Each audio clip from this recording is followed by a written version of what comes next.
The last point I'm going to make on this is that Africans and Negroes are two different peoples. Race and skin colour are really a red herring.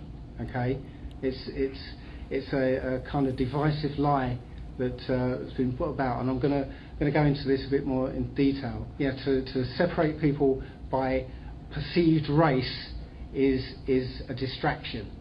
Okay, so we all think that all black people are the same, basically, but they're not. Africans and Negroes are different. They have a different skeletal structure, different skull shape, and one interesting thing is African people, real Africans, cannot grow hair like Negroes can. So African men cannot grow beards. Right? African women cannot grow afros. Right? It's a very powerful thing. If you see real African women, you'll see that they've always got very, very short hair, because they can't grow it. Very quickly, Adam was not the very first man. The Bible is only covering a period of time which is about 7,000 years, the last 7,000 years of Earth's history. It doesn't cover before that period. There were people before that period, and the first verses of the Bible actually tell you that, if you read it properly and you read it with the translating the Paleo-Hebrew. Some of the words aren't translated quite correctly, and gives you an impression that it's all happening contemporaneously, but it's not. It's actually there's like a gap period in between the first two verses. So the biblical Israelites were black.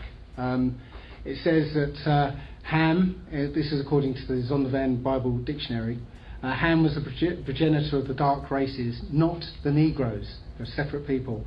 But the Egyptians, Ethiopians, Libyans, Canaanites. So it's telling you there that, again, the Egyptians and what became the Africans were black people. So going through the Bible, I'm not going to go through all of these, but Joseph in the Bible was so much like an Egyptian that his own brothers didn't recognise him. So obviously he looked like an Egyptian, so the Israelites were black people.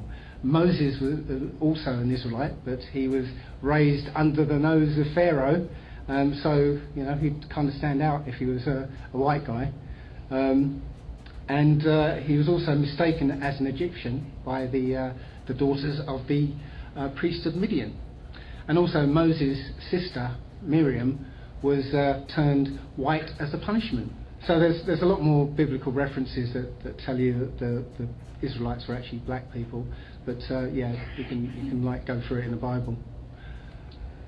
And throughout the what's called the Renaissance period, all of the artwork was replaced throughout Europe, but because Russia, it was a kind of insular society at that time, Renaissance didn't get to Russia. So you can go online and search for Russian icons, and you'll find that everybody who was portrayed in the Bible were portrayed black. After Renaissance, all that artwork was destroyed and replaced with white-niced versions. But 500 years ago, prior to 500 years ago, this is how they were always depicted. And the last thing is that this man is the ex-president of Egypt, and he was quoted on television to say, "We can't accept the Jews because they left here black but came back white." So, and he literally said that on television, and he was murdered not long after that. So in Psalms it tells you that that all the nations were going to come against these people, and they were going to make sure that their name would be forgotten, and they would forget who they are. And that's what's happened. And all these nations are confederate against them. These are all the nations that Esau mixed with. Because Esau felt cheated of his birthright, the ancestral hatred has remained, even though he's been spread out across all these different nations. So when the Europeans came to get slaves, not a single African went into slavery. What happened was the slavers came for the Judeans, the Negroes, and it was the Africans who actually sold them into slavery. It was the Arabs and the Africans who sold them into slavery. Right? They didn't sell themselves into slavery. It was the Africans were selling the outsiders, the ones who came in and were actually prospering in the wilderness of their land. So that dispels that myth that Africans were selling each other into slavery. So on a similar note, who were the Spartans? In one of the books that were left out of the Bible, the Maccabees, it tells you that the Spartans were brethren of the Jews there, the Judites there. There's a letter to the Lacedaemonians, as they were called, saying, "Look, we're brothers. Let's make a pact. Let's join together." So it tells you right there that the Spartans were actually black people as well. So that film should have had Denzel Washington playing the guy. So yeah. So, and who were the Trojans? Well, this was quite amazing for me, because I just happened to be reading the Iliad at one point, and I was researching this. And as I was looking at the genealogy chart in the 1611 Bible, the names started to match up with what I was reading in the Iliad. So one of the sons, the great-great-grandsons of Judah, was a guy called Dada. And again, it's in the Iliad that Dada, or Dardanus, was the father of Erichthonius, who was the father of King Tros, who founded Troy. So again, the Israelites were the Trojans. So the Trojans were black too.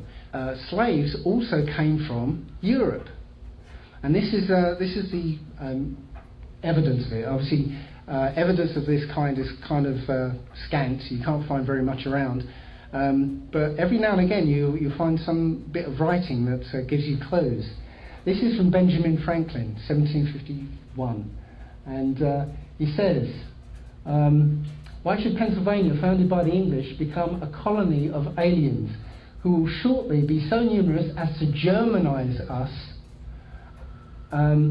instead of us Anglifying them, and will never adopt our language or customs any more than they can acquire our complexion?" Okay, saying that they weren't black people. Says, which leads me to add one remark: the number of purely white people in the world is proportionably very small. All of Africa is black or tawny, brown. Asia chiefly tawny. America, exclusive of the newcomers, wholly so. And in Europe, the Spaniards, Italians, French, Russians and Swedes are generally of what we call a swarthy complexion. Swarthy means black. As are the Germans also. Okay, so he underlines the point: why increase the sons of Africa by planting them in America? So literally, the Germans and most Europeans at that time, 1751, were black people. Yeah, history has been rewritten. So this is one of the journeys of the people from the what's known as the Holy Land, from Israel right now. These are the people called the Iba. Again, very similar to the Ibo and the Igbo tribes in Africa, because Iba comes from the patriarch Eba, who was where the name Hebrew comes from. Okay, so the Iba travelled across southern Europe and ended up in a place they named after themselves, the Iberian Peninsula. And when they were chased out of that area by the barbarians, they founded another country called Hibernia. Again, they named it after themselves. Hibernia means land of the Hebrews. And some of them went on to colonise another country, Scotland. And the only name that survives is Hebrides. Okay. So the Irish were originally black people, and this is an illustration from a magazine, Harper's Weekly, from the 1800s, and it actually tells you in there, if I'd left the whole thing, it says the Iberians were believed to originally be an African race, okay? And you can see how the Irish Iberians started off like this, mixed with these, and became, this was kind of a sort of midway transitional stage. But if you look at the Iberian writing of the time, it's almost exactly the same as the Paleo-Hebrew script, right? Saying that these guys came from Jerusalem, basically. Britain actually started through a black Hebrew Israelite who was a Trojan prince. Okay, his name was Brito. It's been anglicised to Brutus. And what happened was, after the fall of Troy, he set out with 300 ships off to find a mythical land in the west. Okay, it's not written there, but he actually he landed in France at one point. He sailed up a French river and started fighting the French, the pre-French, I guess. And him and his men basically fought their way all the way into the interior of France, and realised that they were kind of cut off. His men were all kind of stuck in the middle of France, surrounded by their enemies, and thought, well, we're not going to do very much here, so let's leave. But obviously their mark is still there, Brittany. Yeah, in the past, places got named after the people that were there. So Brittany, Bretagne, is a mark that this man was there. What happened was Brutus, Brito, landed in 1103 BC in Totnes, of all places. That's correct. Yeah. Well, we'll get into that. Yeah. So when he landed here, he found that the country was overrun with red-headed giants, and the king of the giants was called Albion, and that's again places were named after the people. So the country was called Albion. So essentially, Brito and his men killed all the giants apart from one, Albion's brother, called Gog-Magog. He left Gog-Magog alive because one of Brito's men, Quirinius, wanted to fight this 18-foot giant. Right, so the giant was kind of nursed back to health. He had to be nursed back to health so he could fight Quirinius.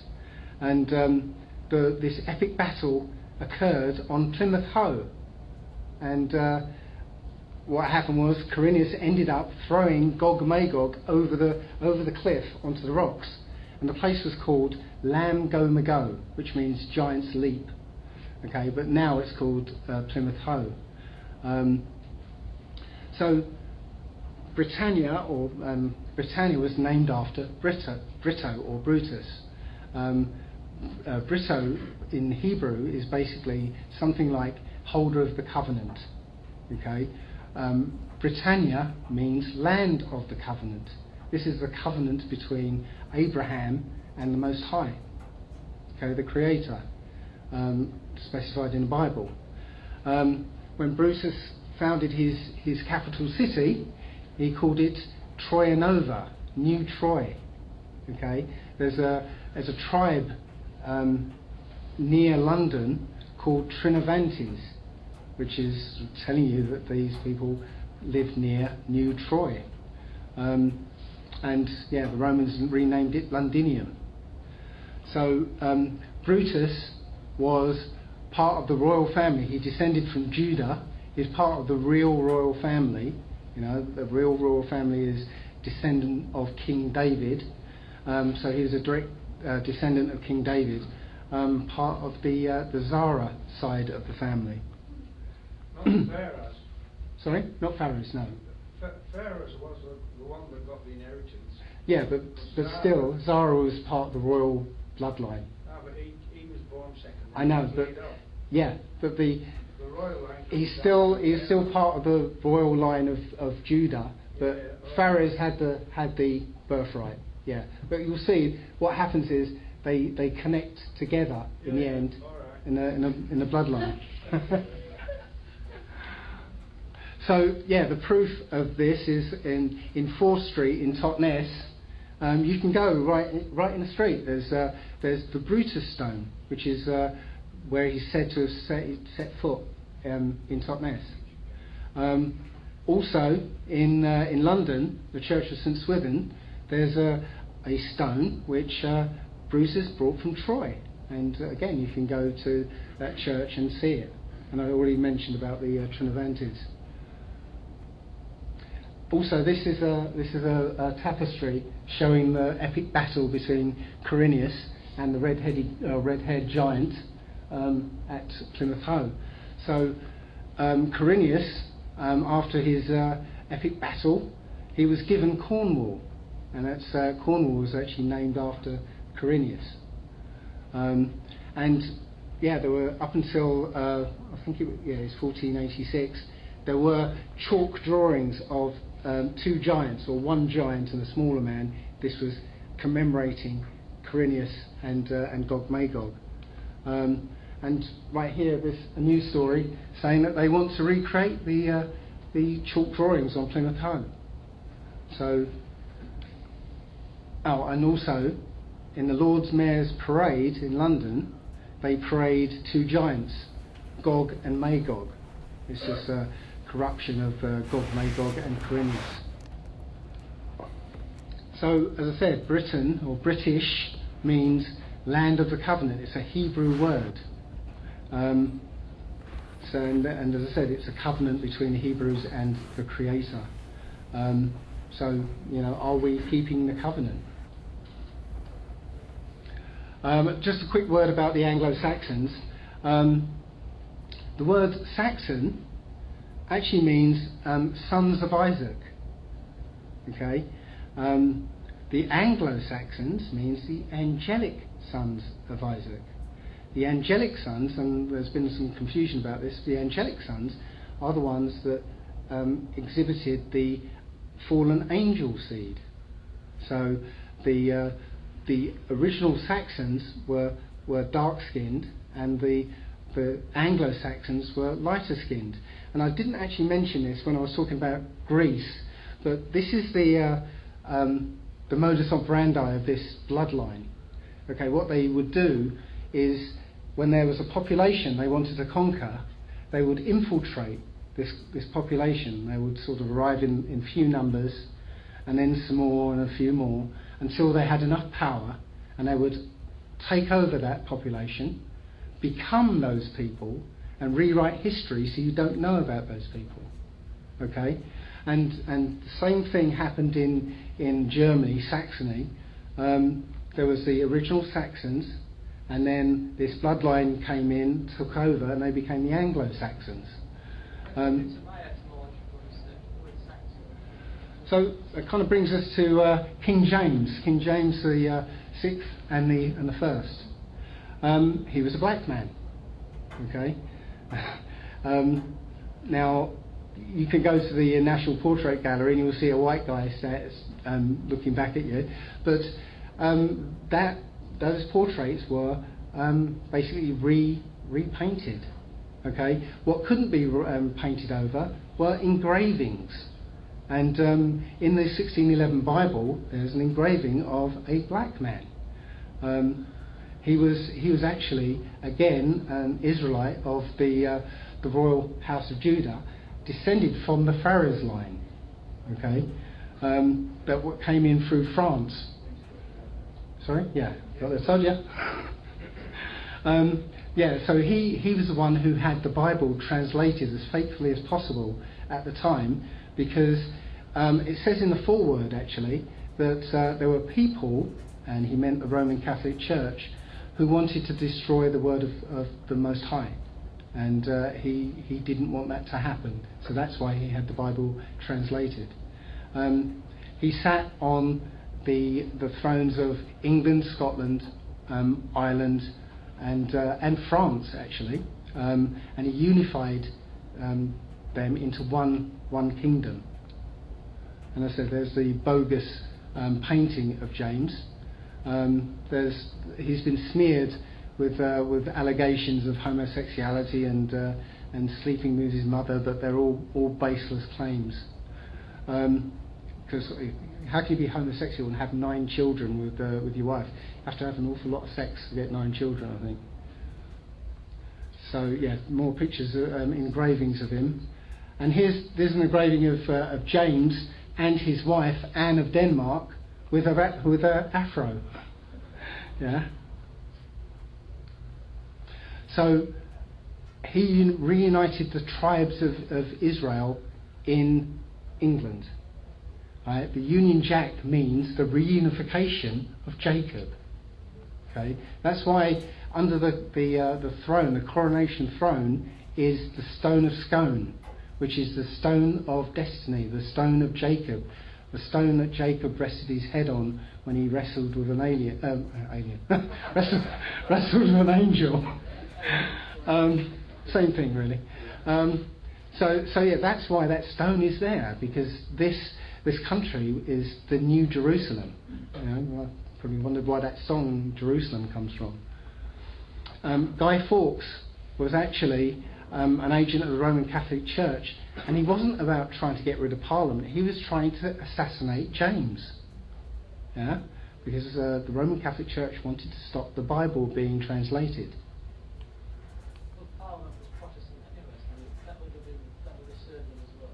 Probably, but the main aim was to kill James. So this is James' grandson, Charles II. Okay, there's also a white-nosed version of him, but one painting did survive, and it matches up with again an engraving of Charles II, and he was the last of the Stuart line. And what happened was the Roman Catholic Church, or let's put it the Ashkenazi bloodline, basically finally succeeded in removing this royal line off the throne, and they replaced it with an Ashkenazi German bloodline. So, what happened to the black peoples of the British Isles? Well, if you look closely at, I just want to draw your attention to one of the definitions of Negro.